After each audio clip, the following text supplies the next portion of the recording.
Hello YouTube, this is Froogle back with another Froogle Vlogs. Now first of all, this camera is driving me bonkers.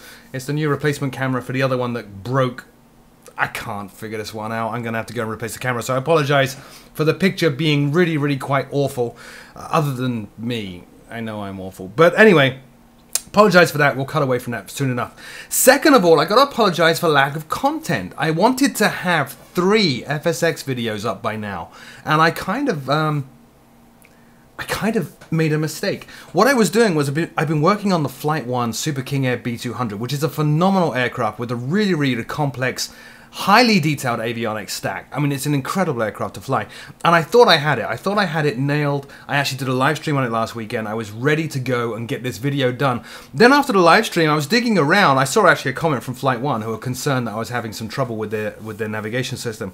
So I was looking around and actually found that Flight 1 had published a tutorial, very much like PMDG do for their aircraft, but they published a tutorial for this B200.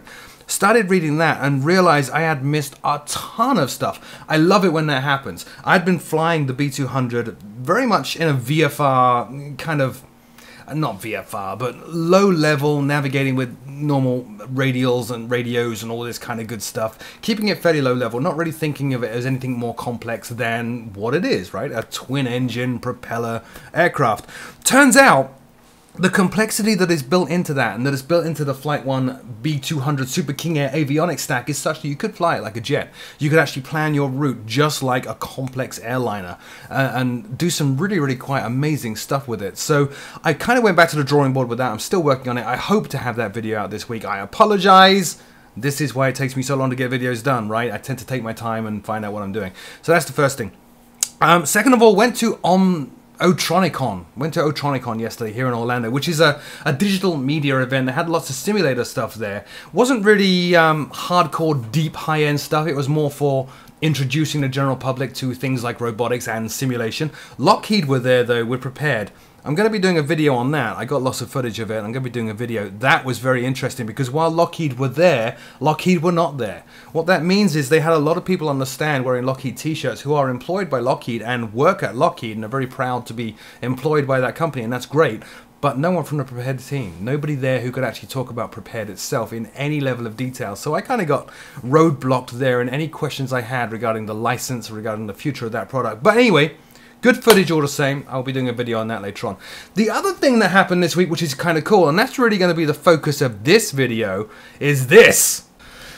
So this is the latest in Saitek's high-end combat equipment. Now, they previously released the X55, which is a force-sensing joystick. It didn't actually move. The joystick itself didn't move.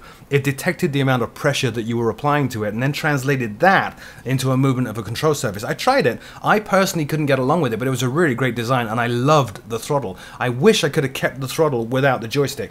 The X55 seems to be very similar design of throttle, so I love it from that respect, but it is a full-motion joystick. In fact, the joystick seems to be very closely modeled on the F-18 or even the A-10 joystick. It has the same basic design, for example, as the Thrustmaster Warthog A-10 joystick. Let's look at the throttle unit.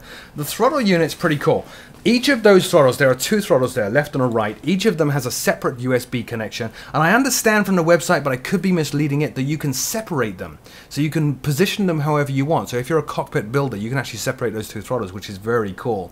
In addition to those 2 axes though, the throttle has a phenomenal 6 programmable axes. So 1 on each throttle, and then in addition to that there are 4 rotaries on there, each of which represents a full range axis. So you could use 1 rotary for commanding your antenna elevation, 1 for your radar azimuth, you could use another one for flaps, another one for spoilers, whatever you want. As always with Saitek equipment, it's completely programmable, and I understand from the website they have a new UI, a new programming interface that you can use to really set this thing up exactly the way you want it.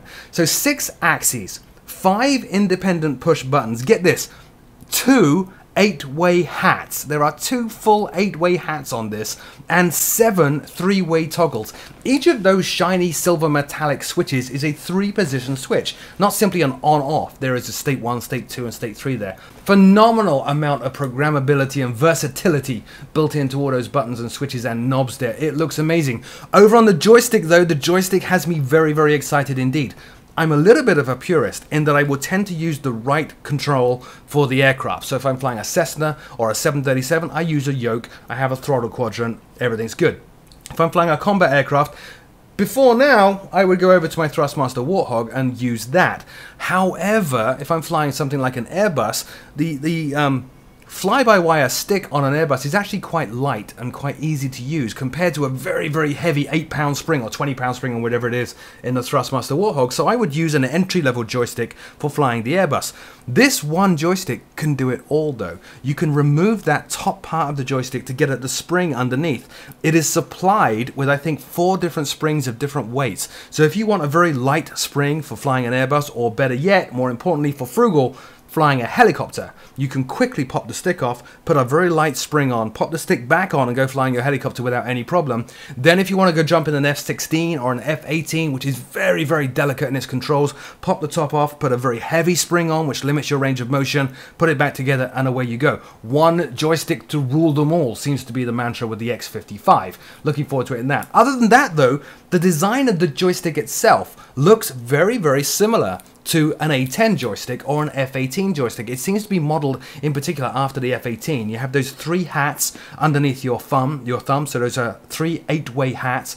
On the front of the stick, which you can't really see in this video, there is a pinky button and a paddle switch down there, so the pinky button is used to engage and disengage nose wheel steering, for example, on a lot of fighter aircraft.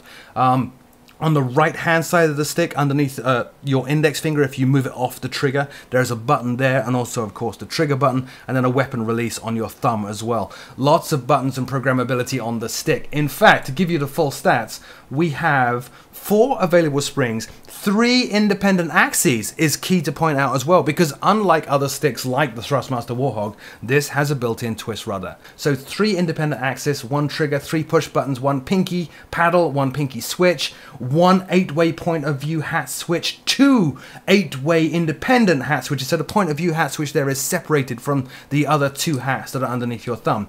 In addition to all of that though, Saitek apparently have upgraded their software.